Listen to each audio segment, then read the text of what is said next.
So I think everybody kind of knows me here, so I'll skip that part. You guys can start introducing yourself. Samil, Ye- you are joining from one more device. Yes, I'm joining for my phone. Okay, okay. So yeah, Pratik, go on, please. All right. So I think here we are just Harsh, Samil, and myself, right? No, one of the guy, Karthik is also here. All right, Karthik also. All right. So hi guys, my name is Pratik. So attended ABCD of sales with Harsh, and I really liked it, but missed the last one. So I said today anyhow I have to attend it. I just came from a movie, running and Pathan. very fast in terms of the to get here. So yeah, I'm planning to get into SaaS sales. So I have been into B2C Byju's and then B2B Geo as well. So um, looking forward to learn a lot of things from Harsh and from you guys, and specifically the topic of the day, which is ICP. Interested in that, and looking forward to connect with you guys as well. Sure. Thanks a lot, man. I mean, I really appreciate you running to attend this session. I mean, I again, we told could have Yeah, I called told you. you right that I will be active 3:40 onwards. So I Yeah, was on yeah. my bike. Uh, Oh, damn. Should not take risk, man. no, no, Cool. not the risk part. It was just 3 kilometers from here. I just saw a movie and came. Oh, someone new is also. Hi, someone new. Someone new is also here. Hey guys, बस इतनी ये क्या चल रहा है? पता नहीं आज का टर्नआउट ऐसा ही है. Saturdays.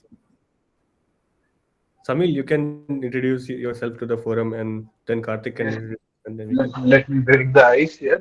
Hi guys, I am Samil. I am into sales. I've been into sales since last 4 years without even realizing I'm into sales. Um, so basically, I have worked with pre-established companies so far, and my work is to make avenues for the companies to generate more revenue. So via partnerships, and mostly I was always into B2B. So I always knew B2B में ऐसे ही होता है partnership करते हैं. But someone told me no, this is not proper sales.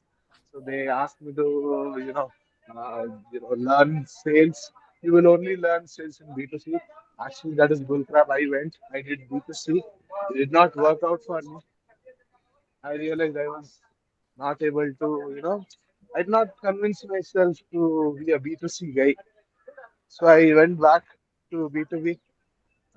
Right now, I am working in a company called Protos, and we are into SAP service and maintenance. We provide service, but I am looking into a product-based company right now, and I'm here totally for networking. I see Harsh has done a phenomenal job at making his rapport in the industry. So I'm here with Harsh to learn and to contribute more towards this community. If you guys have any questions for me, please feel free ask me.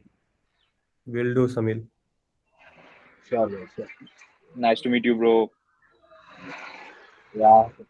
So I think I am particularly interested in hearing from Karthik. Karthik is a junior of mine. He is a product designer, but he's really interested to attend these sales sessions from last couple of sessions. So I All wanted right. to know why he wants to be a part of it. Karthik. Hello everyone. So my name is Karthik Malvia and I'm a product designer. So interesting thing about that is like I was junior of her sir in college while I was doing my BTech. So he only introduced me to design. So for the past 3 years I have been into this field, but it's been a year since I've been like a product designer, full-time product designer. And about sales, so I have been interested in that because when I was like preparing for my full-time job and interviews, I was going through all sorts of things, like exploring all sorts of fields. As I was learning about design, I was learning about human behavior, right? So And then while learning about human behavior, I was reading a lot of books on how to negotiate, how to communicate better, because I used to be an huge introvert in my college days. So I wanted to improve on that part. So I got interested into sales through that. And yeah, now we are here, and I like to explore a lot. Like in my company, so it's been a year. So the startup that I work with, right? So I will sit at like everyone's desk for like whenever I get some free time, I will sit at like customer support team, and I will sit with finance guys. I will sit with sales guys, just to understand what they work. I'm really curious about that. So yeah, I think you can get to learn everything from everyone. So yeah, Awesome. that's why I'm here. Absolutely. Reminds me Awesome, bro. Yeah. reminds me of the long list that Pratik shared in in that G2 post.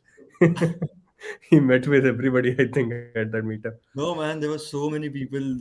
These were just a few things, few people who I remembered, and I was so overwhelmed with the information that I got anxious also. I said, man, there's something else where I've landed up. So I tried to, make a note of it, but a lot to learn, man, a lot to learn. Sure, sure. Shall I, start the presentation? Let's dive deeper a little bit. And again, this is going to be as you have attended, one of my previous session. It's going to be an engaging session. It's not going to be a presentation where I do the monologue and we don't get to talk about things. Also, in the session, I have some links that I will keep sharing, in the box. You can open those links for the later. Again, make a note of things and everything. And also, there would be some places where you would have more knowledge than me, or you would want to correct me. Please do so. Right? Just give me a second. I'll plug my laptop.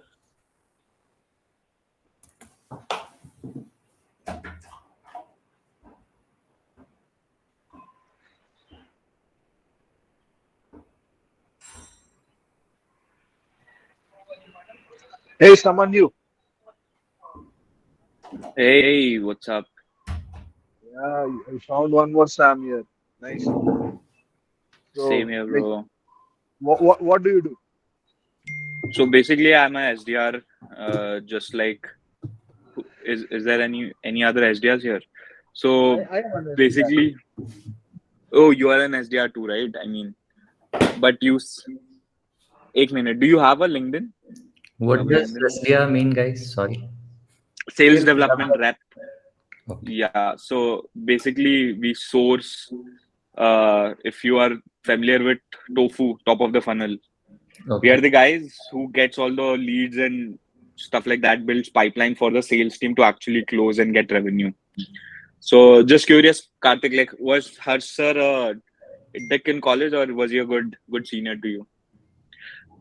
Can you please Harsh, are you recording this? Array, it's okay. repeat? It's okay. My Oh, sessions he are was supposed to be. my honest like review about Herser would be he was that guy who would like will go out of his way to help everyone. Like anyone who will reach out to him for help, he will just go out of his way to do everything he Mm, can to help. amazing, man. He helped a lot of juniors to get a job. He was like, I used to procrastinate a lot and I didn't make my portfolio and all. So he used to like Mhm. scold me and like he used to like abuse me even. कि भाई बना दे यार I'm getting you leads but you're not doing the work, so he was like that and he didn't even like backed off कि भाई नहीं कर रहा है जान देते नहीं, he was persistent. Harsh should also have a YouTube अभी भी channel. ऐसा है? हर्ष का यूट्यूब चैनल है? बताया नहीं हर्ष? होना चाहिए ताकि वो और हो लोगों को गया. हेल्प करे. नहीं यार, आई थिंक मैं कुछ ऐसा क्लोज नेट करना चाहता हूँ जो अभी हो Okay. रहा है।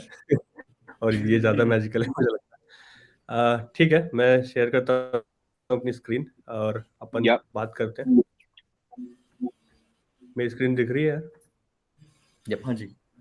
Okay, awesome. तो पहला सवाल है, बहुत बड़ा सवाल है आज का, कि is email prospecting dead? A lot of people, influencers and everybody would come on to LinkedIn and post about कि यार email prospecting मर चुकी है, people are sending a lot of mass emails and generic emails, spray and paint चल रहा है, and that has been, their open rates have been declining, the meetings that they book from emails have been declining, and the world is moving towards a cold calling space, which we necessarily see. But let me tell you the dynamics behind it. Why people propagate propagandas like this is because, one is it is partially true sometimes, second is they have some benefit out of that. Like for example, if the industry wants to promote cold calling tools nukes, like Trellis, like everything, so they would want to talk about how cold calling will work a lot rather than emails. But in my perspective, what I've seen is a mix and match of all of these prospecting channels work. So sometimes email works, sometimes cold calling works, sometimes LinkedIn or social reach outs work. And if you become if you become proficient in understanding what channel works on whom, Mhm. I think that's the game you should want to play. So I think in my perspective, email prospecting is not dead. It just has become a little tougher. And Mhm. smart people are still booking meetings through emails and are crushing their game, because just to sum it up, the world runs on emails. Everybody uses email, everybody has one email. So the world is running on email, regardless of how spammy it has gotten or how irrelevant some emails uh, might be today. What's your take on that? And then we'll proceed. Yeah. Anybody if wants to say something? Yeah, I think Harsh, you are right. Actually, the best mechanism is the mix and match. All right, it does not has to be one particular way. It depends on person to person. It depends on prospect to prospect as well. Mm-hmm. Some people they like engaging over email. Some people would like over a call, right? Mm-hmm. And even sometimes it works in LinkedIn directly, Mm-hmm. right? So the best thing what you said was a mixed matchup work mechanism, for prospecting, for reaching out to people. And email prospecting is one of the main tool we can say here. Sure.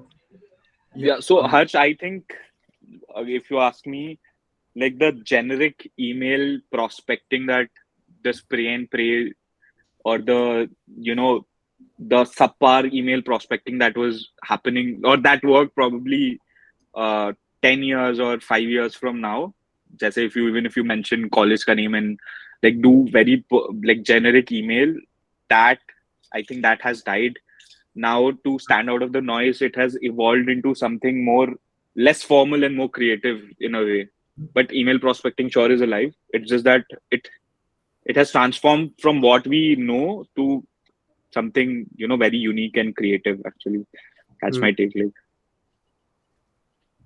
No, definitely fresh perspective on that. Pratik, you want to add something or any thoughts, Yeah. any questions?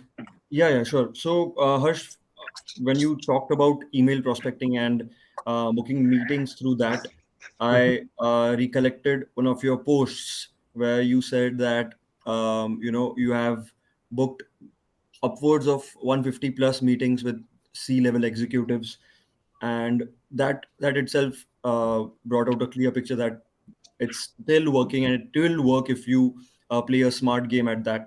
And I believe email is more spaced out, like instead of a cold call where Mm-hmm. you are on a call on that particular prospect, and you're persuasive there, you're persuading that guy at that moment.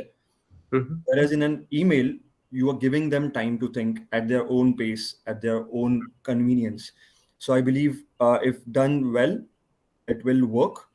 And as Samanyu also said, that creative approach towards it, and along with personalization with some research backed with the content, so that will work any day, I believe.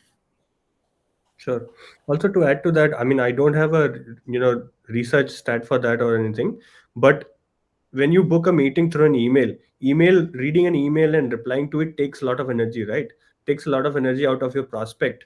So when they are replying to it, they have a high intent. So those are the high intent leads that you're getting.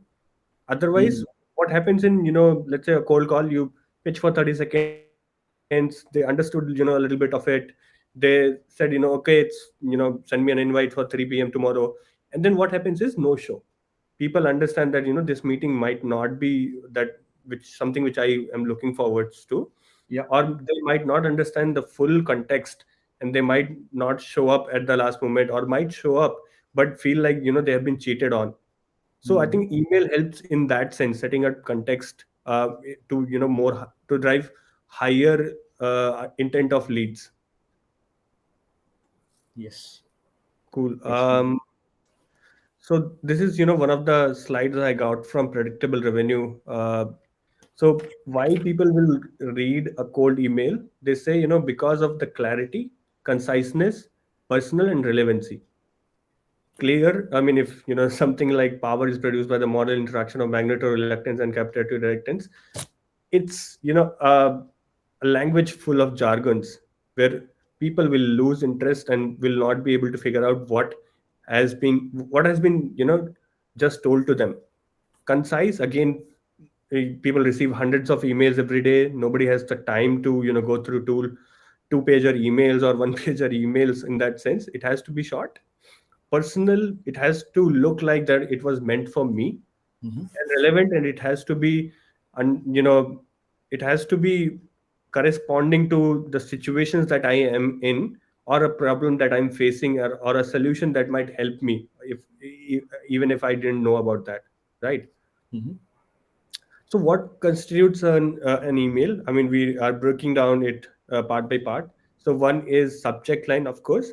Subject line is, in my sense, it's 50% of the game, because if your email is not opening up, if your email is not being opened up, and the whole research, the whole proposition, the whole formatting, the whole gif or meme that you use, everything goes with it. If it gets deleted just by reading the subject line.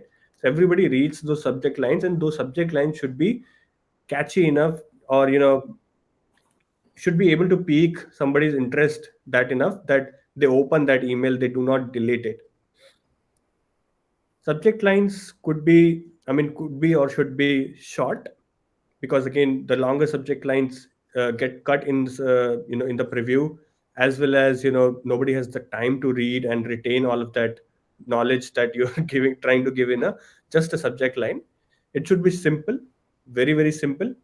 It should build curiosity, and it should be again related to immediate relevancy. When I say immediate relevancy, you might try mentioning their competition's name, you might try mentioning the one of their customers name, you might try mentioning a recent pain point that they might be facing. You might have researched about it in their annual reports or in their social feeds and everything. Or you just have a really great idea that this might be the pain point that they're facing. For example, if I'm selling an HR management solution, who would I sell to? The most high intent leads would be people who are scaling up. They're As they are scaling up, you don't see a direct pain point there. But if and when they are scaling up, so what happens is it becomes tougher to manage those people, create those databases and leaves and management, and it just cannot be a Slack message thing. You have to have proper software in place, right? So I can put down that pain point in the subject line and attract that attention. Any event that they might have been part of. And again, surely we can A/B test a lot to see which subject line is getting us more open rates. Few examples I've written here for you guys. I think there's a question. Yeah, I have a question, Harsh. Okay. Sure. Um, so A/B testing, you said, I have a doubt with that. What is A/B testing? Like subject line A and subject line B, we have to test trial and error with that.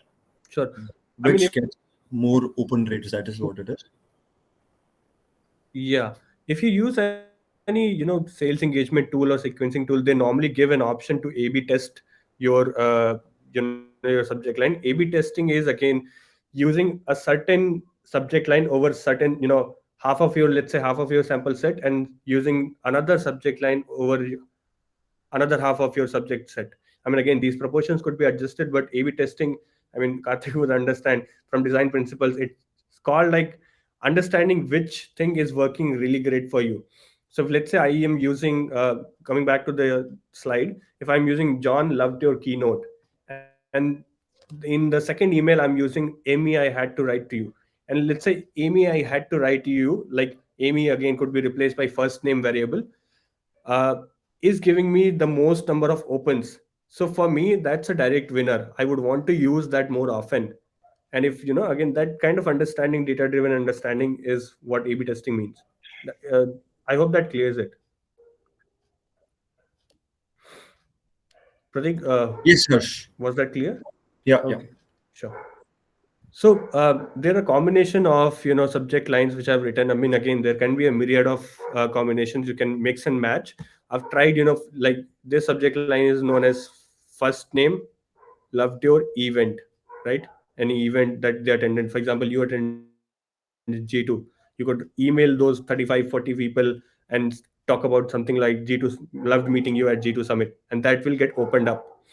Amy, I had to write to you this email. I mean, let's say you get an email like Pratik, I had to write to you. So you would be curious, right? Why the person had to write to me?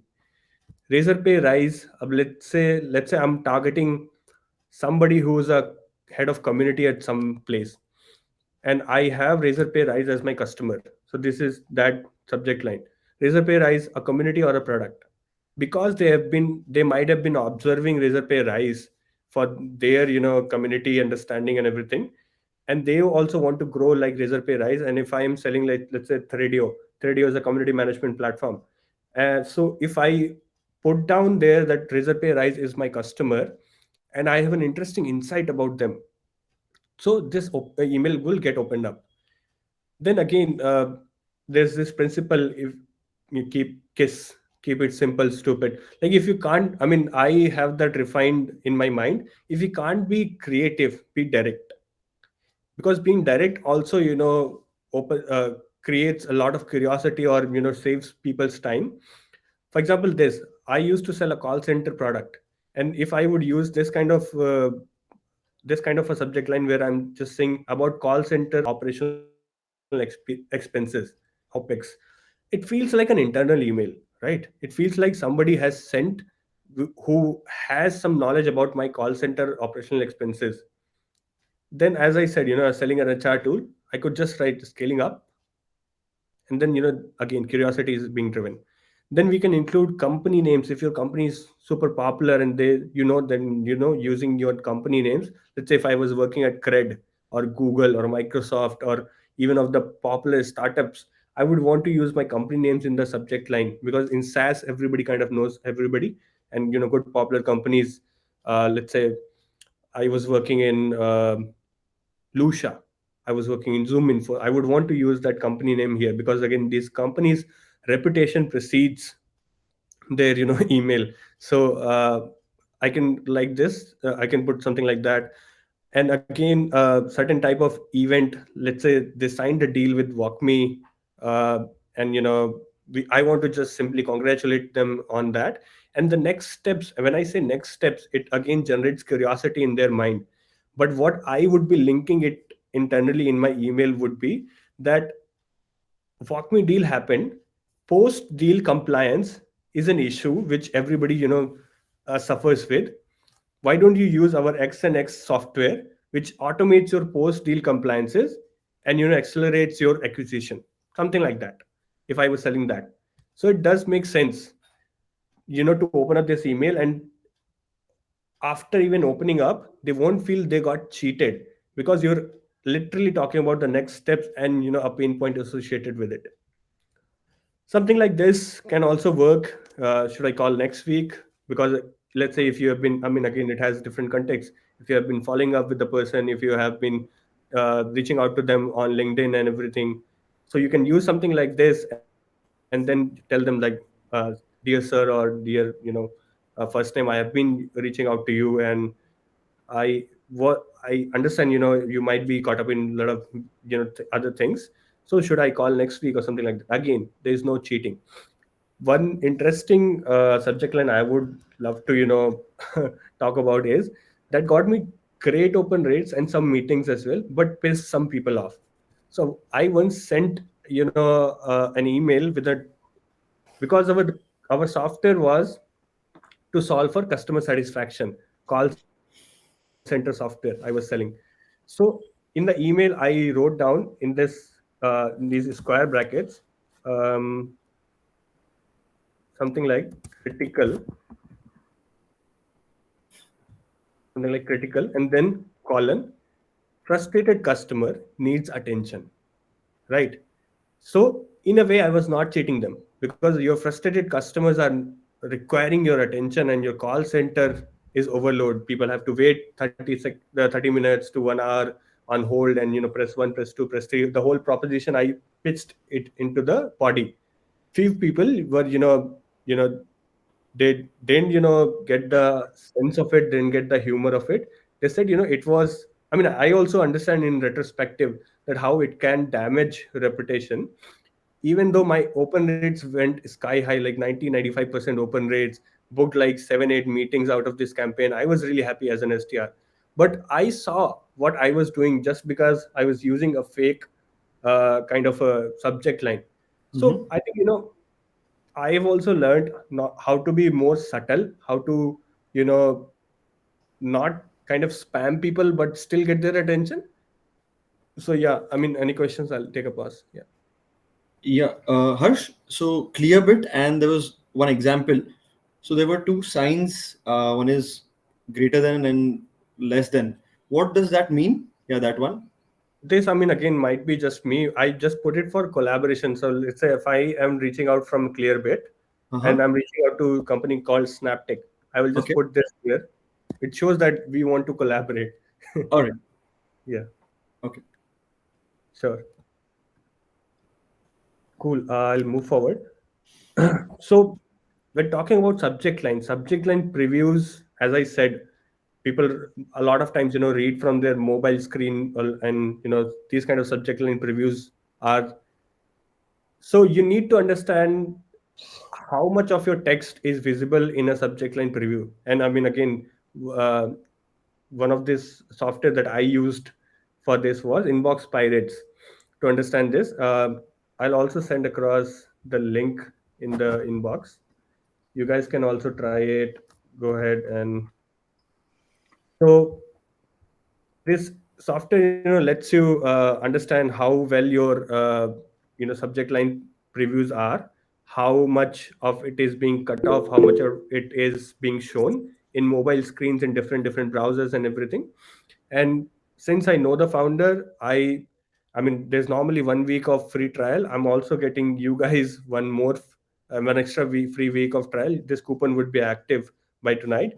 So yeah, you can keep a note. I can, send off post the session as well. Coming to opener. Harsh, just this thing. So, um, so you've sold across different product lines, right? Different verticals and different stuff like that. So is this just me, or just correct me if I'm wrong, my hypothesis. Hmm. So different verticals, different people think differently. For example, if Hmm. you're a HR, if you're a marketer, all right, and I'm selling you marketing tech. So marketing walo ke liye, like they look at emails and they look at stuff. They look at their inbox in a different way. And for example, Hmm. Hmm. first name, comma, subject line. So it's very marketing, right? Like marketing emails usually start like that. When you look at a Flipkart email, like the inbox is like the subject is similar to that. Hmm. Whereas if you send a HR person, like she might react to the same thing differently. Hmm. Same subject line. For example, for her, she wouldn't know. Like she would think that, oh, it's very personalized. Or Hmm. if you look at a RevOps person, so do you think like it is so, or is it just or matlab, how do you A/B test? For example, if you just moved from sales tech to let's say, or let's say voice bots. I mean, you were selling voice bots to you were selling sales tech. So did you notice that, or do you think that you were able to leverage all that you learned about these things to your next job, or did you have to A/B test all over again? Like, Sure.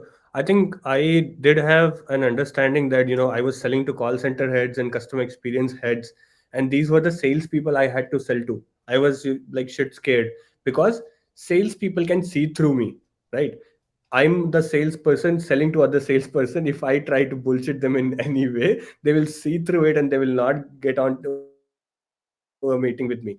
So I had to clearly understand and talk. I mean, again, the best advantage and disadvantage in combined was I had to sell to salespeople. One, I was also a salesperson, so I could understood what would look authentic to me. So I think I had to A/B test again with sales leaders and everything. But again, since I was also a salesperson, so I had that knowledge within. But talking to your context, let's say if you are not a RevOps person, if you're not an HR, but you went from voice bot to, let's say, selling an HR solution. I would want, you to hang out with those folks, understand their mentality, understand how they function. Because let's say to an HR, something like an HR management solution might matter, but how do you position it in order to them, to react to it? Like, because as far as I've seen, HRs and recruiters, they're more, targeted towards getting up that pipeline, filling up that candidate pipeline, getting interviews and everything. So they are not very tech savvy, I would say. They are mostly, calling people, setting up, interviews and everything. So if you had to understand from their persona, you understand that what's their day to day look like. How do they, I mean, try asking them, without selling your product, try asking them what makes you open those emails. What kind of emails do you open? When you reply to an email, why do you reply? I want to understand that because I am learning in that field. I don't want to sell to you. I just want to learn from you. So learn from few, 4 5 people, you 6 people you've learned from. Then what will happen is you have an existing relationship with them because you learned from them. You give them an ego massage. You also, give them, put them in a higher position than you.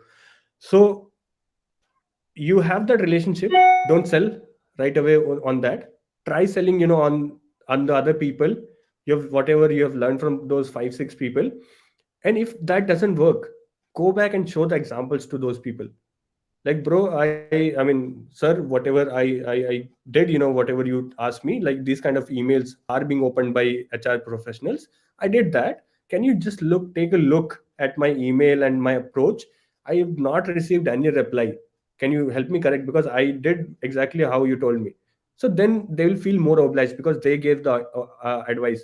They will, again correct you. And then what will happen is eventually start to tune it to a bit where you understand, really understand the persona and really understand what ticks them, right? I had cleared, that in my first job, I would say. And that's why I mentioned it in my post as well, that I could spray and paint and still generate meetings because I knew how to talk to them. I knew their language, I knew their nuances. I was one of them. So I think as salespeople, we need to become one of them. We need to understand like how people talk. Let's say if I had to sell a software to a politician, how would I, do that? I would have to understand why this politician even be bothered to, take a call from me, right? So yeah, I think, that's, I don't know if that answers your question. I was blabbering around. So when you're on mute. oh, so sorry. It does. It does. I was just actually formulating a plan for myself, like who could I go speak to in RevOps and figure out.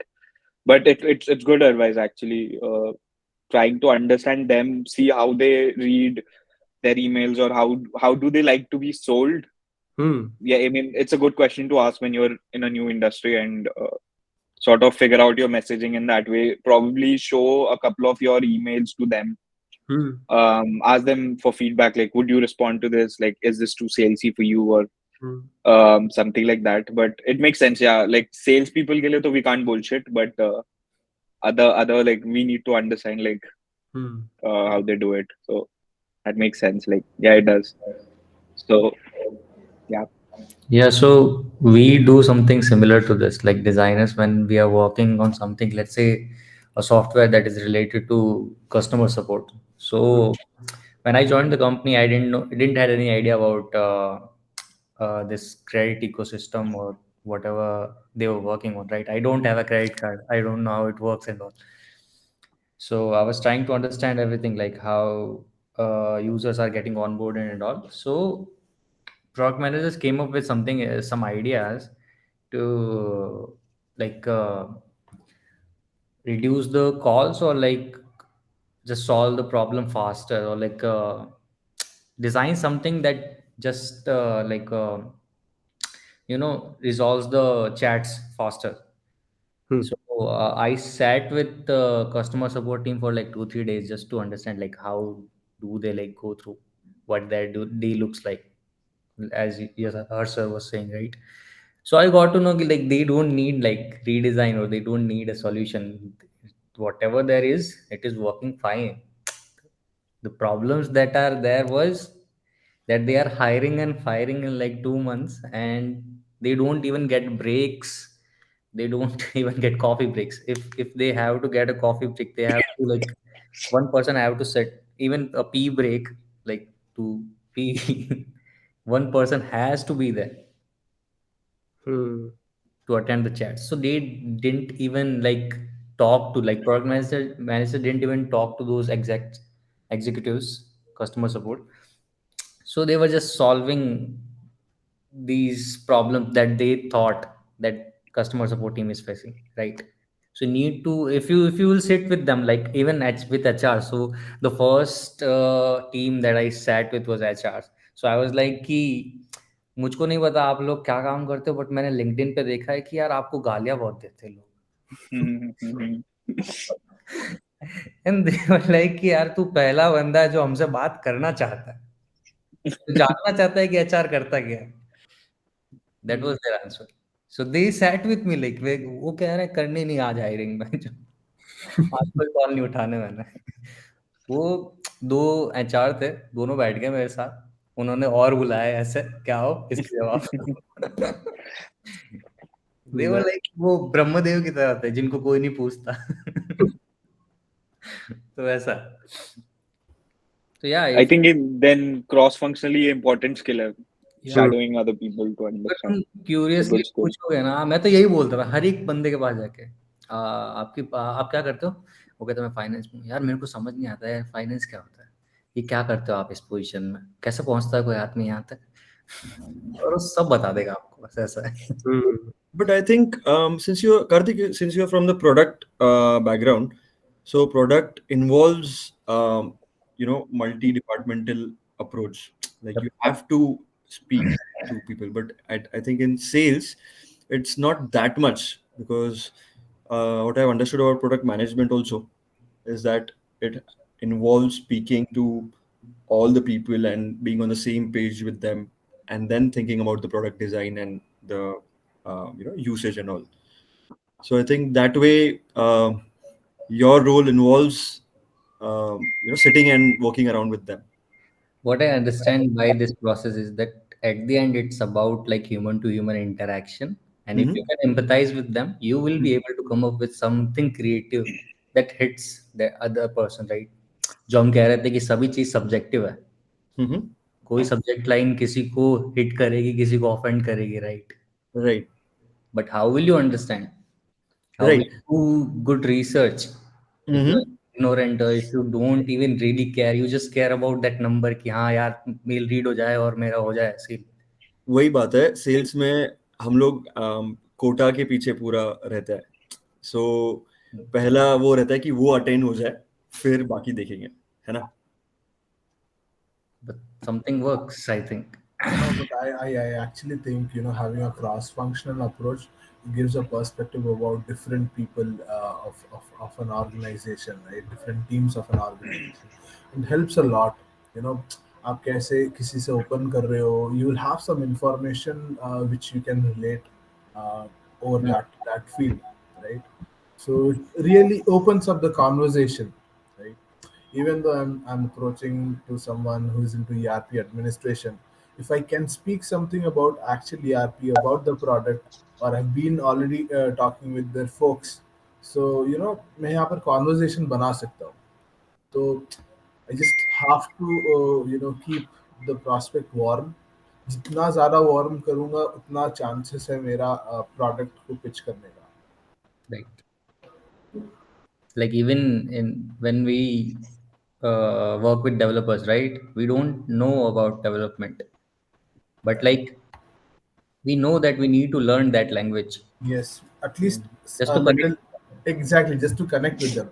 We have to understand their jargon so that at least we can have a conversation with them. And if you understand their problems, then it is like Yeah, best. You know, like what problems do they face, like in, even if it is communication, like with designers, with different teams, if you can solve that, then it's good. like मेरे CEO ने एक बात कही थी कि तुम दूसरों के साथ कनेक्ट इसलिए नहीं करते हो कि तुम्हारी हेल्प हो जाए, तुम दूसरों के साथ कनेक्ट इसलिए करो कि जब वो किसी प्रॉब्लम में हो और तुम उनके पास जाओ, तो वो ये ना कहे, वो पहले से एंग्शियस होंगे कि बहनचोद तू है कौन, yeah, एकदम से आओगे तुम और कहोगे मैं हेल्प करता हूँ, तू कौन है भाई। yeah, अगर तुम yeah, किसी को जानते हो, लाइक 2-3 बार बात हुई, हाय हेलो भी बोला है कंपनी में, but then when you will reach out to them, जब वो टफ टाइम में है, तो वो एक्सेप्ट कर लेंगे इजीली हेल्प तुम्हारी। एंड yeah, दैट लाइक बहुत सही पर्सपेक्टिव है। yeah. Yep. Shall I continue the flow? Yes. Yeah, yeah, Yeah. Sorry, Harsh. अरे नहीं. So, Digress. I mean, again, subject line के बारे में अपन ने समझा. We will also talk about opener. Like when they open your email, what does the opening 3-4 lines say? These could be direct, direct openers where you're just getting to the point. It helps you and the other party save time as well. But a lot of times, people don't really appreciate being direct, being too direct, just opening the email and asking like, hey, can you come on a meeting with me, or I want to sell you something like that. So direct openers work, but only in cases of, where you have a very uh, high superiority. I mean, I think somebody like a CXO of a multi-billion dollar company. So a direct opener would work because they don't have time to read all of that. In openers, you can use reference. Like I watched your keynote. I went through your podcast with certain so and so. I did study, this article about you. I did went to your, your annual reports and saw this something like that. So you can use a reference like what was the motivation to write them an email.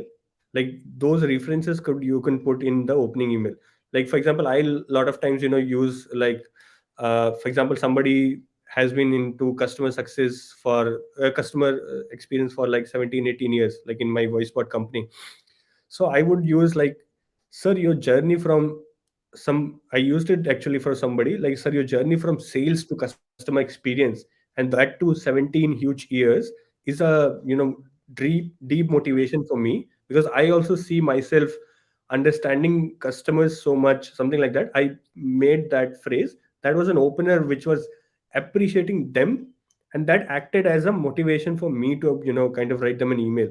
And that opener should act as an hook for the rest of the email. The person would want to read the bottom of the email, the body of the email, if the opener is good. If the opener is not good, they will probably delete it by that time, or they will skim past it, or they will read it or might not get impressed. Yeah. So again, you can A/B test in your openers, see what works well, because again, you can only understand what works well is through replies. Surprisingly, we can't track each portion of the email. But yeah, so this is on the opener side. Body side, we'll understand. In body, we have to be, again, courtesy of predictable revenue, we have to be concise, very brief, condensed to the point. And this is beautiful. This I write an email, and then I might go ahead and try cutting words out of it.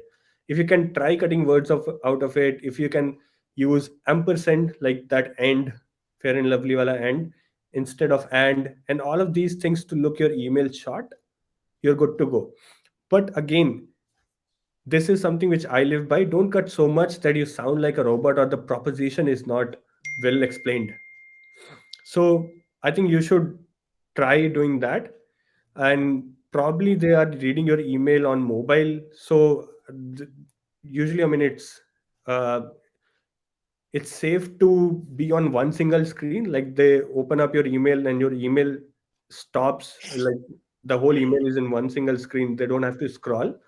So things like that, if you keep in mind, again, that will capture the body of the email, will capture their attention. This again is something which I've seen working. I'll show you guys example as well in coming slides.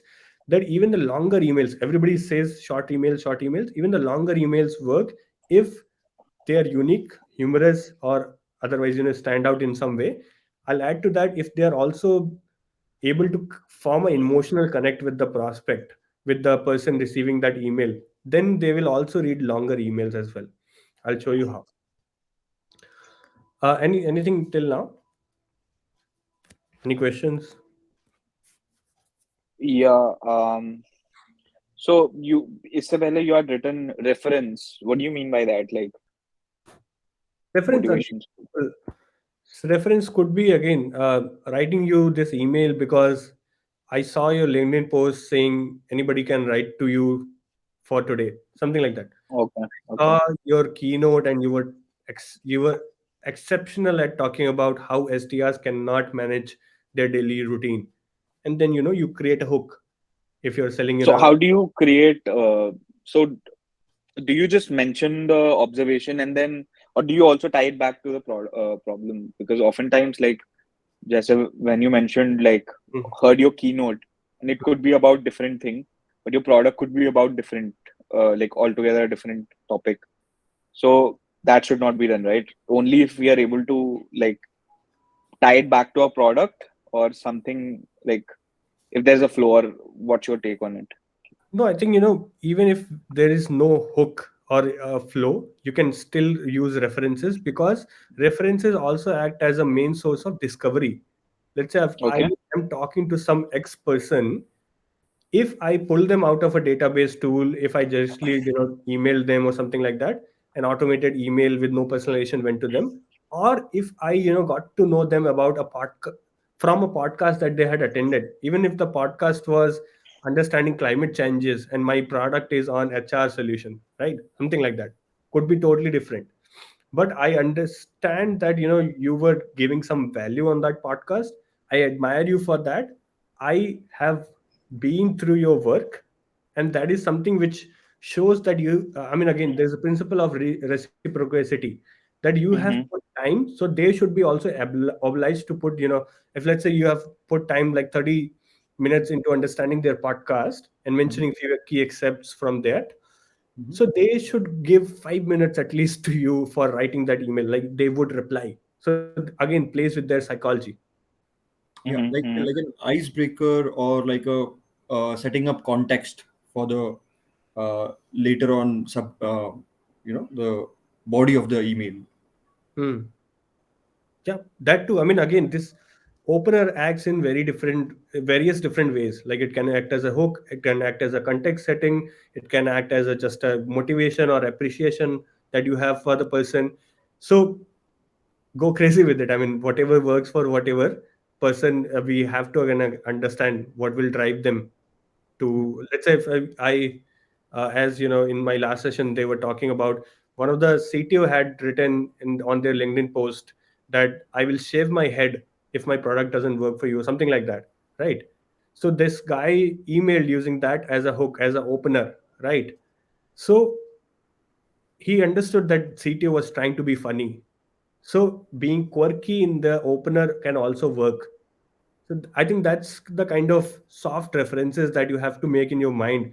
That if you email a certain so and so, let's say if I email a very serious person at a very top position, I can't be quirky, right? I have to be very formal in my and very objectified in my subject line, sorry, opener, because I want to clearly indicate that this email won't be a waste of your time, and there's a serious problem that needs to be solved, and it's under your authority. So that's what I used to do, like when I was selling voice bots to enterprises.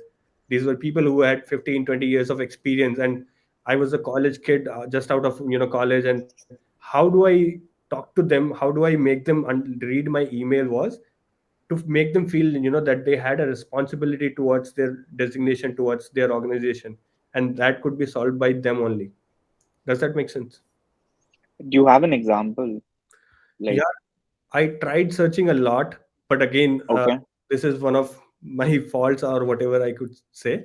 I didn't take screenshots of those brilliant emails, and which got replies, because again, they got deleted with the work email whenever I switched job. yeah, yeah, yeah, But I do have some personal snippets. I'll sure. put them. Yeah. Okay. CTA, call to action. We have done subject line, we have done opener, we have done body. Now comes the CTA. CTA should be soft, should be, could be soft, direct, casual, less hostile, or FOMO. What do all these mean? We'll talk. Soft CTA is, again, can I send you some information? Does this look interesting to you? Would you want to know more about this? Soft CTAs. You are ringing the bell, but not too hard. Direct CTA. Are you available for a meeting? Do you want to, join this course? Something like that, where you're being direct. Casual. Casual could be, hey, let me think of an example of casual. Yeah, casual CTA could be something which is a CTA plus mixed with something, which touches them. Like for example, somebody is a Rick and Morty fan. Yeah, So like a a C- relevant blog link. sorry, Like, anybody will want to give an example of yeah, casual CTA. like a relevant blog link. For example, they are into event management, virtual event management. You can put something about a data or a statistics or a blog about it. Right? It can be a casual over there. Okay. Any, even in the CTAs, right? doing something. So I didn't get a question exactly. CTA mein, are you saying, I want what are to you saying? understand, from the crowd, what will a casual CTA look like? Like a very casual. So, okay, so for me, like, I think,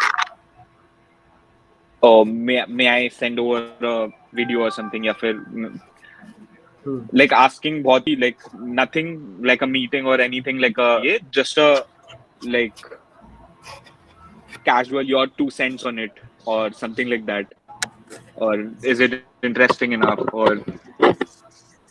I think. I or Sure. yeah, I think Harsh is actually huh, telling CTA is the link what we put inside the email, right? Uh, No, so CTA from is. where we actually direct the the prospect from another page, right? So Harsh is finding out which can be a good example for a casual CTA. What is else it? can you put here in that space? So I don't know, like Harsh, I use a GIF as a CTA जहाँ पे like there is a phone and a guy is like jumping on a phone. Okay. मतलब jump on a call का ना Hmm. pictorial representation. So Yeah. it's fun. I don't think it's casual, but I think does I. that okay? Yeah, what did you have in mind? Yeah. Yeah, while explaining, I got mixed up. Like soft and casual CTAs look same. Why I have Mm-hmm. categorized both differently. Soft CTA is, again, maybe do you want to know more?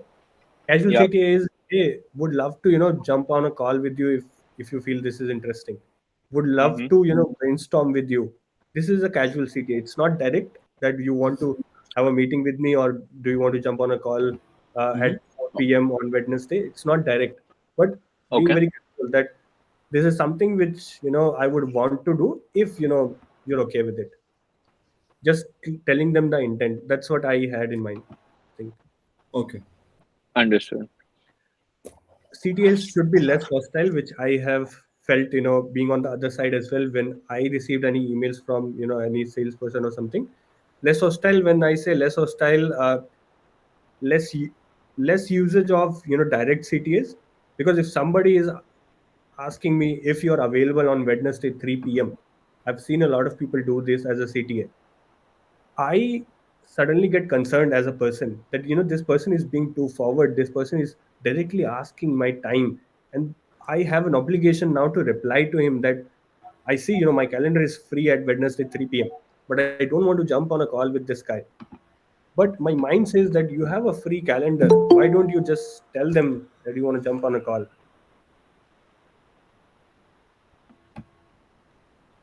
Hey, hi Sridhar. Hi, Great hi, to have hi. you here. So, guys, Hey, Yeah, Sridhar hi. is the founder of B2Brain, and he would be taking a short session on how to find your right ICP. Sridhar, I'm just finishing up with my session. I'll just quickly wrap Please up. carry on. Please carry on. I'll be on mute. Okay.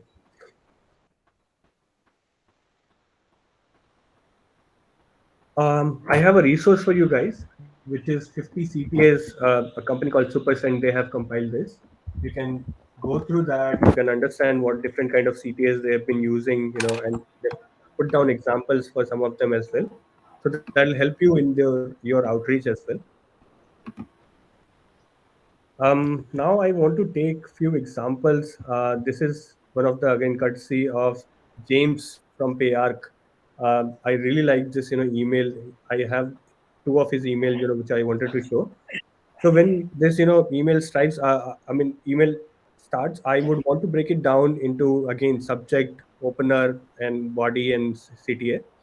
So subject was Stripe and tax season. That is trying to mix the timing and connection between their payment partner and tax season. So something about these two is being talked about in the email. That's clear, and that's intriguing. That what is Stripe and tax season? What do they have in common, right? Then he suddenly complimented that this fake SaaS. I mean, again, it's a dummy name. That company grew a lot this year, didn't it? It's a compliment plus introduction, an opener, and also has a pain, because whenever company is growing up, scaling up, the certain different so problems increase. Then he comes to an actual pain point, that tax season is coming up, and you're trying to scrap together your numbers of a growing company. So what could be a solution? He simply subtly pitched like our payments tool has some tools, has some neat features. Didn't even tell the what feature, whatever. Some neat features that can make that easier for you. What was the result? It can make it easier for you. Then a subtle CTA with less hostility, which I really liked. Like was not sure if you'd be open to talk about it, but I'd be happy to send some info. If it sounds good, we can even do it after tax season is over. So it also is a less hostile CTA, as well as also creates a FOMO, that why do I want to wait until the tax season is over? If he has something to do with the taxes and he can help, I should reply to him. I should get on a call. So that intent, right? Any questions here? Yeah, Harsh. Sure. So here in the mail, nowhere has James written about his organization, his company's name. Hmm. So is that how it should be, or depends? It depends. Again, you are creating curiosity, right? Mm-hmm. So I mean, it should be like, tell me more, tell me more, tell me more. In your prospect's mind, it should be tell me more, tell me more, tell me more. When they read this email, they would ask, send me some more info, which was the Okay. CT, right? Then he will send some info. Then he'll be like, this looks good, let's jump on a call. Then in the call, they will give a demo and everything, and then they'll say, this looks really good, thanks for giving a detailed demo. We want to have this detailed call with our decision making or the larger team. So I think that's how the sales cycles go, where you're engaging with your prospect by tell me more kind of fashion. All right. Does So that? that was on purpose. I think so. I mean, again. Because while you send your mail, you have your work email ID also as a sender. Hmm. So the prospect would anyways get to know that this has come from this particular organization. But I So mean, yeah, even in your signature, it's mentioned, right, Pratik? So Okay. that's not a like. All right. So the idea about the email or the first email is to just to make him curious enough to want to know more about your company, if Got you it. blabber out a lot about your what we do, then it just defeats that purpose. So Absolutely. so yeah, he goes to the, like, people go to the signature, and if the email is curious enough, they click Yeah. on the like company link and whatever, and they read. So even SCP tools have that tracking uh, this thing also enabled, so you know if they've opened it, Understood. track the link. Yeah. Yeah. Yeah. Yeah. Got it. Got it. No Also, problem. again, it's very subjective because in the second email he only wrote, he has written about PayArc, the company name he has given here. So it can, again, you can A/B test like whether putting a company name in this context helps or not. So breaking down this email, that he says that he saw that you were using Stripe for your subscription model. He did some research. He had attention to detail. He then said, I ran some numbers, and my guess is not being too sure about it, because again, you're talking about your prospect's problem, but not if you're very, very confident of it, that comes out as rude or arrogant. And if you even have a slight chance of being wrong, that backfires. So then he's like, my guess is you spent 3 million to 5 million last year in transaction fees, because again, he does not have the internal data but a guesstimate. So he's telling the pain, and which is a money, like money based pain. Then he said, might be able to save you. Again, might be. He's being less hostile. Might be able to save you over 1 million this year in transaction fees with Payarc. He promised a better land, made him an offer he can't refuse in his head. That if some company can save me $1 million in a year, I should be, giving some attention to it. Then he said, if that sounds useful, I can send some more info. He looks like a well-wisher. He doesn't look like a salesman in this CTA, right? So this is again a good email. Now I will just take you guys through when I wrote an email to Kunal Shah. Although I didn't hear back from him or got on a meeting with him, but this was something which I was meaning to try, from a long time, that I wanted to talk to Kunal Shah.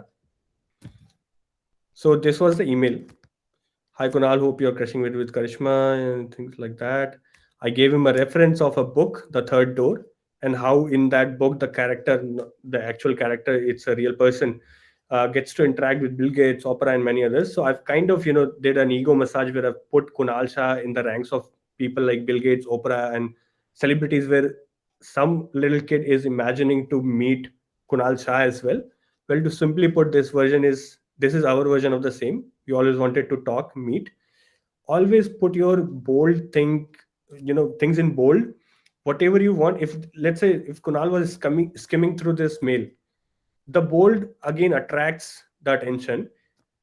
It clearly indicates the purpose of the email, that we wanted to meet or talk. And then I wrote something like that, and then I said we came to Cred's office. Sadly, you weren't there. Then I attached a photo which I clicked out of Cred's office. Again, shows that I've been putting efforts into meeting you.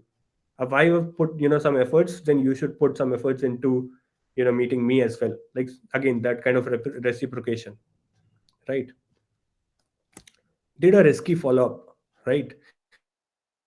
We created a this was a fake breaking news which we created, that Cred's founder has backed our startup repay and everything, because we wanted to pitch this idea to him. So we gave the idea. We again, we said, like, we even dreamt of something which should happen, this breaking news poster. And then also on a kind of humorous end, we said, please don't sue us, we just created this out of sheer will and humorous intent. Hopefully that would have gotten a reply from someone. But again, Kunal Shah being Kunal Shah, busy, or maybe my emails are being read by a secretary and deleted. So again, but yeah, I tried using that. But I did email Karthik Reddy, who is the managing partner of Bloom Ventures, a portfolio of 150 plus companies, including the likes of Class Plus, Unacademy, and more. So what happened was, I sent out this email. I put this in my LinkedIn post as well, and this is something which is called a Basho framework, or sometimes a who, what, why. This is something which I use the most, where I talk about brief point, bullet points, and I tell the person the headings that they want to know. Because here's what happens is that you get to control the narrative. you are controlling the narrative in a way where you are telling them like who is talking to them. I mean, again, it was a VC email, so I told them who we were. Did we do something? If we were credible enough to, for your time to read the rest of the email, what do we need from you? We were being again direct. We are, uh, asked like, we need, your mentorship, not to, get funding or anything.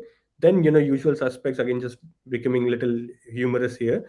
Deck and demo we attached. It led us to a reply and a meeting eventually with Karthik and his team. We pitched the idea. Another key, story which I wanted to share was, this is the founder of Ultra Human, Vatsal Singhal.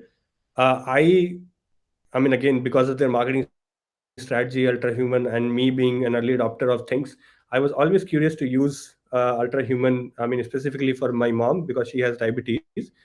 But 5,000, 10,000 rupees for a sensor, it was like feeling too much for me. So what I did was, I, in a sense of like, if you never ask, the answer is always no. I emailed Vatsal if I can get a discount on it. So this was the email.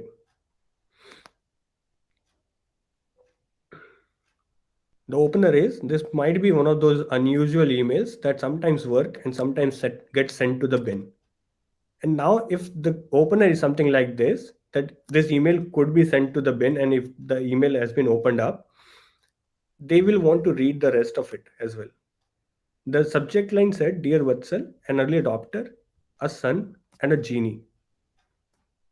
Again, makes you curious, makes you open up, right? I told them, that, it was for my mother. She feels weak, medication, consultation, and all of that. And your solution, like Ultra Human, is a solution for that. We can track, using your solution and everything, to find out her glucose level spike up and maintain all her health. Catch is, I again went through my personal pain point, that pricing is something she is hesitant about. So if you could give a founder's discount or something on that, because I really want her to try it. And they were into the market acquisition mode. They wanted to sell. They wanted to sell to more people and, create an wave of awareness about it. He replied back to me saying that, "Hey Harsh, thanks for reaching out. Currently, we are running a referral program which makes a sensor cost super cheap," and something like that. And then, using that referral program, I did get a sensor. I did, put it on my mom. I clicked a picture. I put it on, my Twitter, and that got featured by Ultra Human as well. But the key thing to note here is that I didn't hesitate to even ask for a discount from a founder, because I believed I had a valid reason and a way to communicate to it. Cool. This is one of, again, that format, same format for my job application, where I talk about who I am, what do I do, why take a chance on me, and again the LinkedIn profile, and then it leads to, replies from people, and again interviews, and then jobs as well. So you not only have to understand how to sell a product, but also to sell yourself or a situation in the best way possible. I've been talking a lot about basho emails. Let's come on to the basho emails, what basho emails are. I'll share this resource with you guys. I found this resource some time ago. I mean, if you'll scroll down, you will see a comment from me, which is 2 years from today. Like 2 years ago, I knew how to write basho emails, and I think, that's what helped. I will share this resource with you guys as well here. Uh, okay. So Basho emails again depend on why, what, how. And as Simon Sinek says, start with why. People don't buy what you do, but why you do it. And I also, but I add to it, like, you can still tell them that what you do. How to tell that is, you know, putting that there, in a subtle way that it just doesn't get noticed that you have pitched your product. And that's, again, the more smooth you get in your writing, the more, the better you can pitch, right? So this is again one of the example of a basho email. Basho email, in my sense, are the short emails which are written for uh, executives who are into C level and VP level positions, which who don't have enough time. And you also want to, tell them the whole context and want them to do a CTA. like want them to give you an interview, want them to give you a meeting, want them to direct to the right person, anything. So for example, this email again, subject line wants to be a card of as is again, I knew it might get opened up. It got opened up. Told him, that I knew through you, through, you and your company, through one of my ex-colleague and a good friend. I did a research, and I did do a research, and I figured out that, he one of in the interviews, he says that we are building bill.com for SEA. Our company is like bill.com for SEA. I used that as a hook. Then I told him explicitly that I'm cutting to the chase here. So he understands that I mean business. I'm saving his time. I go point wise, use bullets a lot. I think bullets do a great work. I understand what peak flow is building. I'm good at social selling. I want to help, peak flow. I saw that they already had success, some success 50 odd customers. I wanted to replicate that success in India and APAC as well. And I then told, I'm interested either into EIR role or an AE role. Let me know if we can have a brief chat. He, then looped in his head of sales and, also gave me a meeting link. And fast forward, I also, got an offer from them.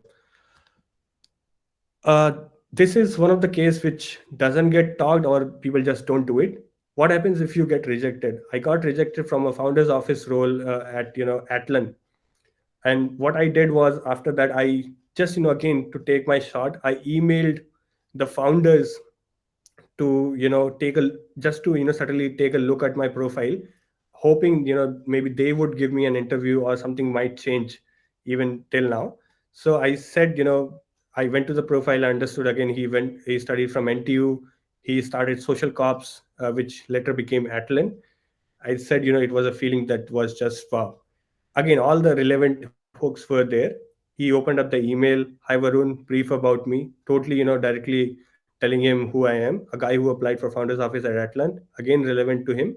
Did two interviews, got rejected, but still has the fire, showing that, fire that founders really appreciate, because they have also been hustlers.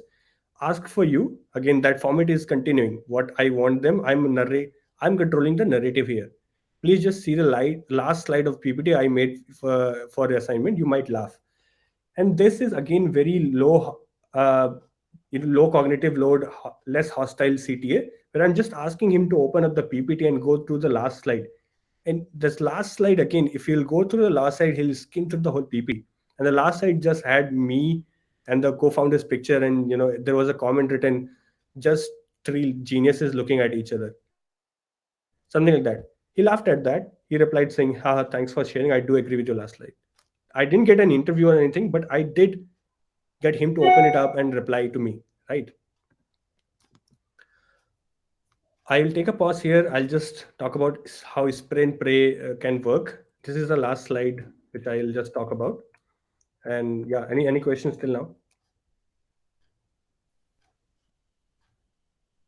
No, I think sorted. No. Okay. Yeah. Yeah. So how I made spray and pray also work was, again, I think we have talked about this earlier in the session as well. Understanding what makes your prospect tick and identifying a pattern which works really well. So if you're looking out to, get a shortcut, or, simply again spray and pray and still get leads. So I think this is something you can try when you are well versed and you do enough A/B testing, that what works for your prospect, and you find a pattern in that. You can use that pattern and, again, then bump up the relevancy, but, tone down on the personalization and scale it up. So I think that's what happens, with my spray and pray campaigns as well. Even then I am able to generate leads. Yeah, this is a meme that I created. Sridhar will appreciate the pun, I think. Yeah, I think this is it from my side. I'll just pause it here. Sridhar, sorry for, taking so long. Yeah, That's okay, man. It was interesting. Thank sure. you. It was good. Over to So, you. all right. Okay. I am running a little short on time, Sure, but sure. I can go on till about 5:20. You guys are, most welcome to reach out to me offline. And I thought of putting together some slides, but I'm generally a little bit lazy about putting slides. Harsh does amazing work putting stuff together. Okay. Uh, for me, it's typically the conversation. I connect with people, and that's how I'm able to get some ideas across. So, Samanyu, you're in Pune, right? No, I'm in AP, Andhra, Kuntur. Okay. Like Guntur, is it? Yeah. Okay. Yes, yes. Awesome. And Pratik and Samil, you guys are in Bangalore. Yes, I'm in Pune, Sridhar. Pratik, you're in Pune. Yes. Oh, interesting. Are Okay, you all right. too? No, no, I'm in Bangalore only. yeah, I'm in Yeah. Bangalore. Yeah. Okay, Samil, you're in Bangalore. All right. So, Pratik, is it right that you work at Byju's? Yeah. Last company, like it was my ex company. What do you do now? Right now, I'm breaking into SaaS sales. Wonderful. What about you, Samanyu? So I'm an SDR for Nectar, Nectar.ai. Okay. And Samil? Yeah. There's a company called Protos. They are tier three service industry for SAP maintenance work. I get them prospects and leads mostly. Wonderful. All right. So, Pratik, let me ask you a question. Sure. This is related to your Byju's experience, Absolutely. right? Um, let's say you were put in charge of a region where most of the population were double income, young nuclear families, just married, let's say. Mhm. Okay. Do you think you'll make any business there? Yeah, absolutely. How? Um, so first of all, the paying potential is ticked. Hmm. All right. Just the need creation, and How will you create the need for them? first by understanding about them, like the It's studies. basically young couples. Uh-huh. What does Baiju have to offer for young couples? Young couples. So I would understand that they have a kid who is, No, they um, don't you have a know, kid. they don't have. That's what I Then was telling maybe, you. yeah. So then maybe, if I come across such a lead, I would surely build a rapport with them, Hmm. and later on go ahead and ask them for a few referrals if possible. Hmm. And I'm actually defining the territory. It's like, 1,000 families, all young couples. Mhm. Do you think you can make business there? See, I have tried such leads wherein I have gotten referrals, and on those referrals, there has been a good 10 to 20% chance of conversion. But from somebody else, right? Yeah. So the question I was, or rather, the point I was trying to make was, Okay. for Hmm. Byju's to run the business, it needs to target a family that's got kids. Absolutely. Is that right? Yes. Yes. Okay. Samanyu, let's go over to you. Uh, let's say you're talking to a company and they say, we use Excel and Asana for our, customer relationship data management. Okay. Do you think there is any scope for Nectar to build business with them? Um. Yeah. I mean, so it depends on who I'm talking to, but our ICPs are RevOps and uh, The company is in a state where they are managing their entire CRM data on Excel and Asana. Someone you froze.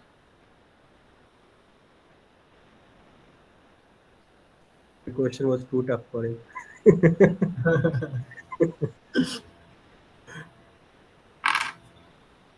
I think Yeah, he's frozen. he'll Yeah, Yeah, reach let's back. just wait a few seconds for him to get back.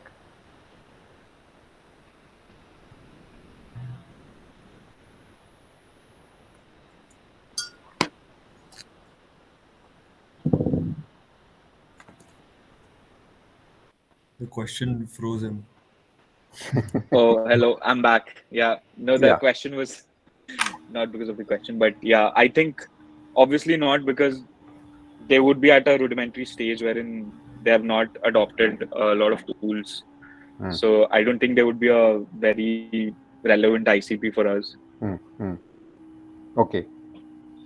Samir, you said you provide SAP services for tier two yeah, tier two, companies, right? yeah, Right? yes. Okay. If the company was using Siebel, do you have a role there?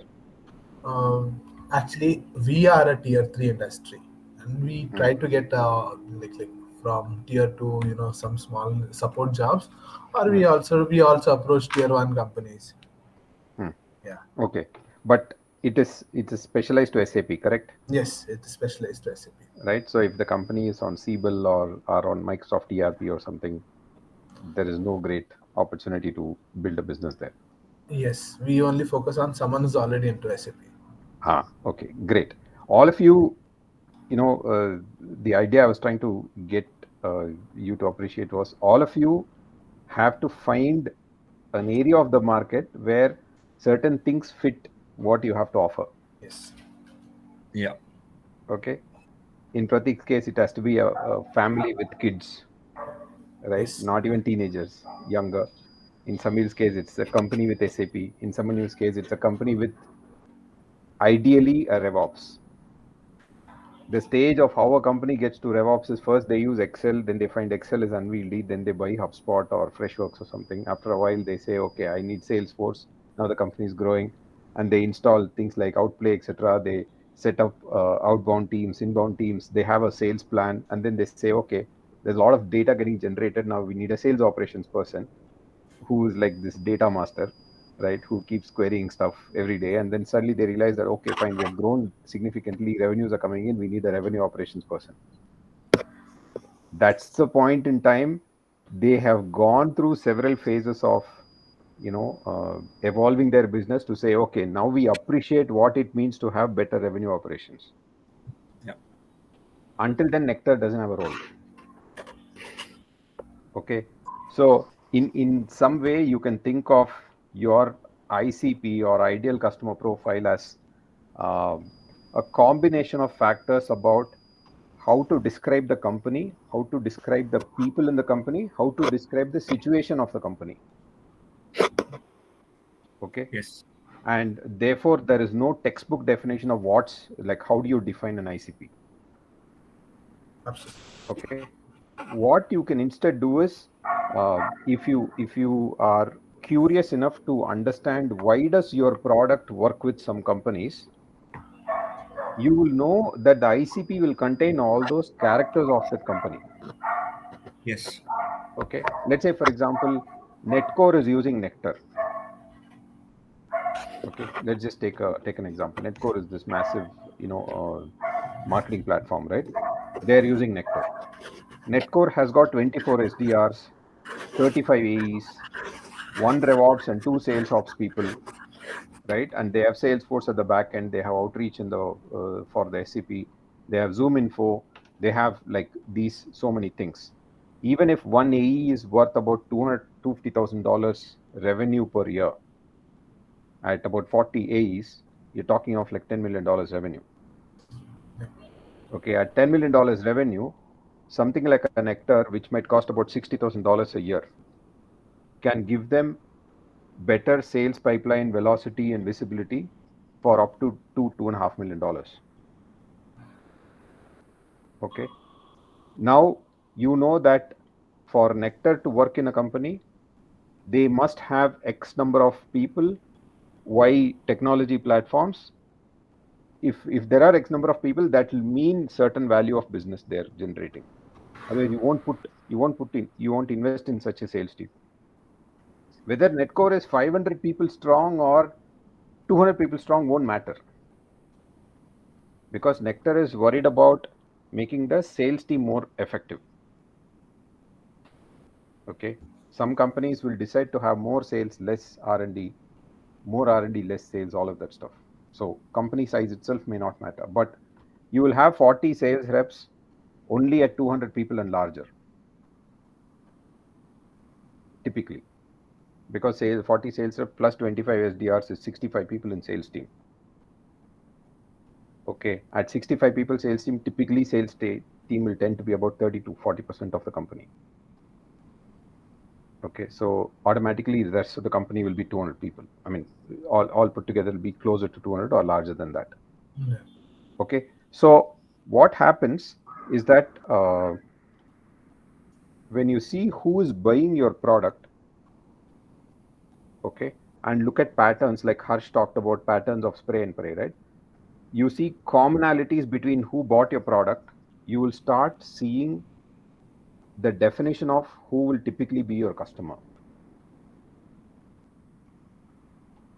Okay, right? In Baiju's case, for example, they have a kid, at least one credit card, and possibly a car. Okay, Yep. or they're living in flats, in apartments, not in an independent house in a older locality. Yeah, someone, you have a question. So, um, so when you find patterns, in order to be able to find patterns, you need data, right? For example, if you're at a bigger org, let's say Netcore, if I was a SDR for Netcore, I would know what kind of customers, I would have a huge data around customers, like who were our most successful closed ones, and like which were the ops that, like, you have a lot of data to identify all of this. But what happens when you're at a very early stage startup, and the initial all your initial deals were out of your network, and you have to build that outbound, and you have to define the ICP and all, then how do you go about it at that stage? Yeah, that's a great question. So, this is what one would call as inductive reasoning. What I talked about till now was what's called deductive reasoning. Like, based on everything, you derive some stuff, you deduce something, right? What you would look at differently when you are at an early stage, you are looking to define your ICP and say, like, who should I go after? Okay. There are multiple frameworks. Okay. One very common framework that gets used and is very logical is this framework called jobs to be done framework. Okay. In the world of your customers' life, okay, what jobs that they are doing will your product replace? Okay, you can check out JTBD framework. It's a very interesting framework. Obviously, I'm going to give my version of it, so bear with me. I don't claim expertise in it, but I can at least sit down and deduce what jobs are they doing today that your product aims to do. Okay, so once you know what jobs will your product do for your customer, ultimately it has to make your customer the hero. Okay, once you know what jobs it'll do for them, you start thinking, where will you find such people? Try and describe rest of the company where you will find such people. In Nectar's case, somebody who's in RevOps. Okay, where will you find people who are in RevOps? Okay, you won't find them in many companies. You won't find them even in the Byju's, for example. Okay, but you will find them in a company that has got maybe 50, 60, 70 people in sales. Okay, very likely you will find RevOps in a company which has got a Salesforce administrator. Okay, right? And if there is a RevOps person and there is only Salesforce, it is not enough for them. They probably have a thing like a Snowflake or a Power BI or some other BI platform. Okay, so you start looking at who are those people, where will you find those people, and like if there are 5 companies in a market which are which are all at similar stage of progress and somebody is trying to get market leadership, then if you find in one, you will find in the others. Okay, so one of the things that in my own experience I've found is that your ICP is always a work in progress. Yes. At any point in time, you have one definition of your ICP. Okay, why is it one at that point in time? Because that's how everybody in the team can focus. Your sales teams have to sell to the customer for whom your product team is building. Okay, if product builds for a dog and sales sells to donkey, you have a problem. Let's say it's a leash, it's a beautiful leash. Donkeys don't care about leash. Okay, let's say it's a knapsack that you can put on the back and carry loads. That's for the donkeys that are on the hill. Completely useless for dogs.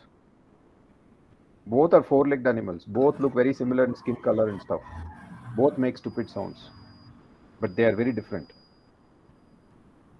Okay, so this is a very it's a very important thing to realize that if sales goes and sells to people that the product doesn't understand or the product team doesn't understand, one of them will have a problem very soon. Okay. But if sales knows who they have to sell to, okay, and to be very honest, it's important for sales to understand who's the ICP. I wouldn't put it on sales to figure out who's the ICP. It's unfair to ask sales to figure out who's the ICP. Okay. ICP definition typically comes and evolves between founder, product head, and product marketing. Typically between these three. Okay. Anyone else who like sales can come and say, hey, I'm finding that these kind of people are listening to my pitches more and they seem to have the need, which is awesome. Sales identified a new opportunity, but that has to be adopted, internalized by the team that defines the ICP. Otherwise, what will happen is sales would have felt very nice bringing in a new customer segment. Product doesn't evolve. You go and make a lot of bookings. You bring in ops, and then you start counting your quota. The product doesn't really convert for them because the product has not built the features to service them. Okay. Absolutely. After like a quarter, you have a super frustrated sales team on hands. The last thing any company has to have is a frustrated sales team. It's absolutely the last thing. An engineer frustrated doesn't matter too much. But a salesperson frustrated is no revenue next month. Yes. Okay, it's very important, right? These are people in the front, absolutely in the front line, facing the market heat and customer challenges every single day.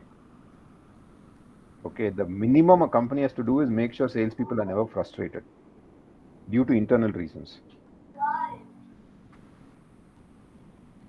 Okay, so the thing about ICP that I want you to think is your product lives and exists to do some jobs of your customer better. Hmm. That's the most important reason your product exists. It's not for anything else. That's why they're paying you. Okay. So I mean, in the case of your world, if it is a very service oriented offering, Yes. your team's skill set, capability, and project management exist to make a SAP customers life easier. Yes. Okay. So when I mean product or service, doesn't matter. Yeah. Okay. So that means for you as sales, bringing in new opportunities means you go and knock the doors of those people who can use that service Yeah. and who will pay for using that service. Don't knock on doors of people who you think are unlikely to use it. Absolutely. Absolutely. Yes. A lot of time, we spend time on looking at leads, prospecting them, and but realizing that just no use for them, Yeah, right? And wastes a lot of time. exactly. Right. So the type of company, the type of people, the gravity or the importance of the need that they have, and therefore the willingness to solve for it and pay for it, all of this comes in the way you define your ICP. Okay, at B2Brain, our own journey to define our ICP took a while, took roughly about 8-9 months. Okay. Not, sorry, 18-19 months. Okay, initially we said our tool is for SDRs. Then we realized SDRs who are selling to SMB, it is absolutely useless Hmm. because they are dealing with like 200, 250 prospects every month. Hmm. Okay, and if you're selling to SMB, your sale is a very transactional, low volume sale. What Hmm. research do you want to do? Yeah. Hmm. Okay, somebody is going to buy for like 25, 30, $40. Big deal, man. Doesn't matter. Doesn't even economically become viable for you. Okay. Hmm. Then we said only SDRs who are selling to enterprise. Hmm. Okay, selling to enterprise, SDR selling to enterprise, there are two broad types of uh, buying behavior that we saw.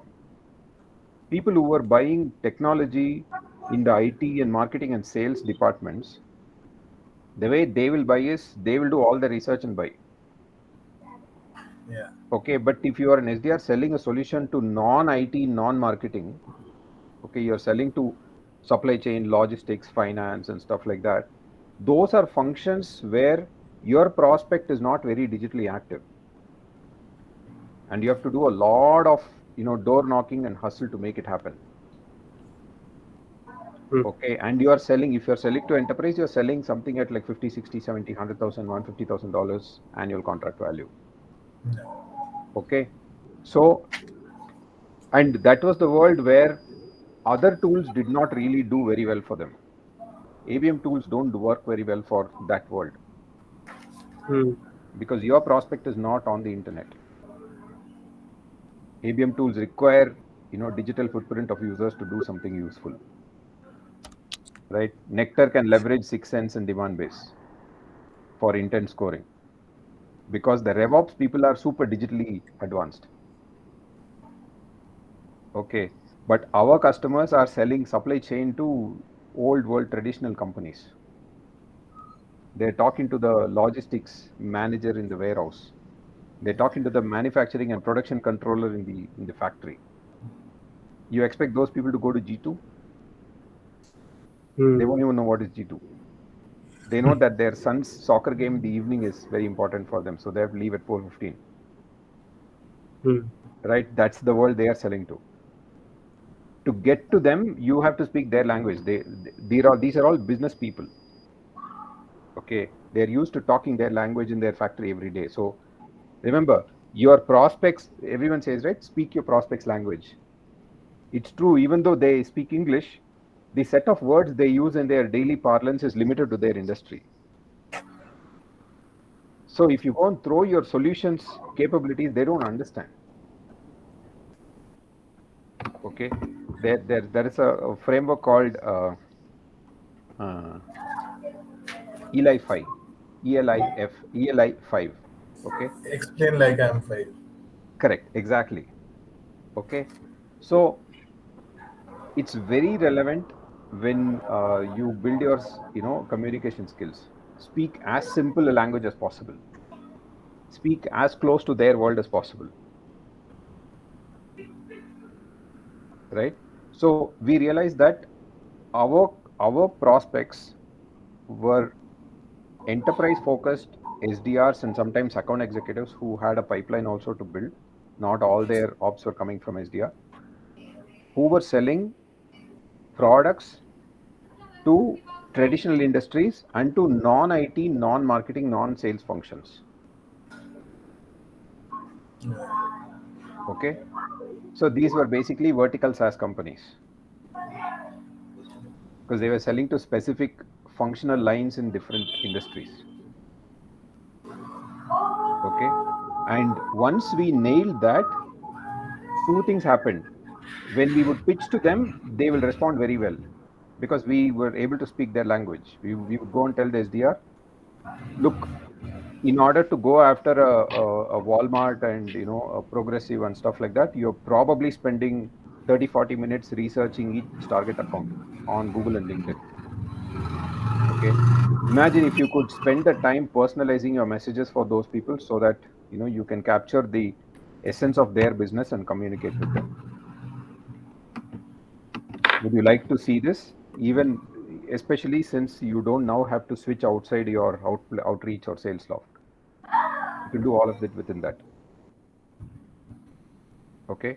So if you notice, I gave three sentences. There's nothing about my product, not even a name. Okay. I'm speaking to the pain that this SDR goes through. And this SDR now knows, like he or she will think and say, huh, actually, I'm spending 40, 50 minutes sometimes. My go to is Google or LinkedIn Sales Navigator, sometimes Google Alerts. Okay. So two things happened. One, the pitch resonated with these people. They fully understood what is the value we brought. Okay. Two, our salespeople found it very hard to let go of the next new eye candy that comes their way. Because you see a name that is very nice, it's a very cool name, you want to go after it. Okay, I used to routinely, someone you know Yogesh, right? You should ask Yogesh. So many times I'll say, dude, not ICP, not ICP, not ICP, right? Pranav, same thing. Okay, Dave Denny, who's our SDR now? Dave also same thing. But once they got over this habit of, hey, I like the name of this company, I'll go and prospect, or this company is cool and this is cute and this is like a super tech company, they got series A funded and stuff. I'm like, no, that's not ICP. Okay, once we realized that, it became much better for us, because that is high quality revenue from our ICP. From other people, it's a lesser problem. Even though they may pay you, they'll churn in 2-3 months. Okay, so this is exactly what happens. It's like, I was trying to put together some slides, and I thought, what might be an interesting example? You take somebody to a ice cream parlor, and that person has got lactose allergy. They love ice cream, they love coconut. You take them to naturals and get them tender coconut ice cream, they can't eat it, right? That is the kind of, like, this company is cute, I will go sell to them, and they even bought one license. Man, 2-3 months later they churned out. Okay, so I mean, the idea was to give you a sense of appreciate the ICP. I'm not here to give you answers. It's too soon. It's too little, right? But more importantly, if someone tells you here's your ICP, ask them to establish. ICP is almost mathematical. You can derive it, like with first principles. Okay, so rather than mugging it up, yes, it's important to mug up and know it by the back of your hand. Try and ask them, why is it? Why is it not? Why can't? It can be anybody else also. Okay, don't assume that because somebody is ICP, no one else will be ICP. There might be other ICPs. You don't know yet. That's all. Okay, but as a salesperson, see, I know Harsh and I have spoken about this, especially if you're an outbound. Outbound teams are like championship football teams. Okay, you need each player to play in a certain role and do a certain responsibility in the game. You don't want the defender to be moving up for every ball. Then they'll get tired. They won't be able to defend. You don't want the striker to keep falling back except like in the corner or a free kick. You want them to be on the opposite side football penalty box, so that when the ball comes, they can hit it. Okay, so people are designed for those roles. Okay, but in your world, in your role, you must know why is somebody an ICP. Okay, if your founder, your product head, or your product marketing head are not able to clearly describe and establish why is somebody an ICP, you've still not figured it out. I don't want to say like it's bad or wrong or something. No, you've still not figured it out, because figuring out your ICP can be very painstaking. Two companies selling the same product, they will find their ICP be dramatically different. Peak Flow, for example, says they are like Bill.com for SCA. Okay, Bill.com's go to market and the way they positioned will be likely very different from the way Peak Flow has to sell in Southeast Asia, because Southeast Asia is a close-knit, family-oriented community. Bill.com sold to the Western markets. They could do very rational business-to-business relationships and sell. You can't do it here. You got to go wine and dine. You got to dance in their, National Day and like stuff like that, and right, speak the dragon and like whole bunch of stuff. It's completely different. So your ICP will be like three, four more people in this company. It might be the legal counsel. Okay, it might be the legal counsel plus the CFO plus somebody else plus somebody else. Okay, so I want to leave you with this thought that knowing who's your ICP is very important. It can and will change with time as the business progresses, as you figure out the market. Knowing that you have to be able to describe clearly who's your ICP is extremely important. Okay, you may still get business from people who are non-ICP, but it may not be reason enough for you to switch focus. It may not be reason enough that you have to be aware, right? And ICP is always a work in progress.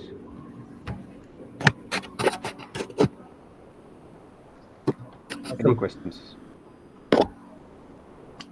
It was a really nice talk you gave, actually. lot of notion. You cleared a lot of notions. regarding ICP and how the approach has to be. Yeah, it's to a very great extent in sales. This is probably the most scientific part. Everything else has a dependency on the other person. Therefore, it becomes art. When two people are involved, it's rarely science. Sridhar, also one last question. I think it's a little off topic also, but don't you think when you're building a product, what you have in mind is somewhat different from what the end user actually uses your product for? In a lot of cases, even if you look at some big logos, the idea or the product that they initially started out with, and the kind of use cases that they thought they were solving for, it all changed once they entered the market. Somewhat. So then the entire the function that you've set up is built around your initial idea, right? So how do you pivot or be flexible enough, or when do you know, okay, we need to chase this, or okay, we need to stop for a while and pivot from here? How do you Okay. figure that out? See, there is a human mind is very simplistic. Okay, even though it can absorb a lot of complex stuff, which is why we think in terms of this or that, true or false. Okay, option A, option B. Okay, things like that, right? But reality is very fickle. Reality is never the way we think about it. And only those who go through it actually know it.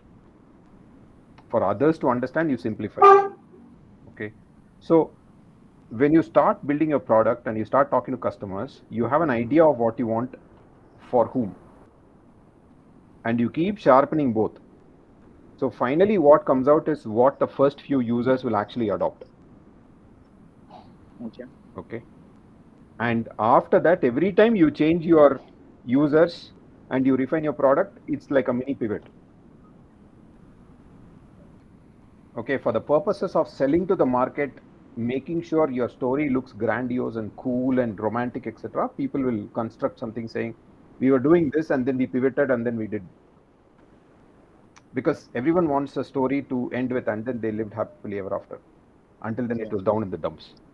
Right? So that is how you build your narrative. Like Harsh said, right? Control your narrative. That's a different aspect. But reality is never that way. Right? You know every single day whether you are getting closer to what customers will use or not. Every single day you will know.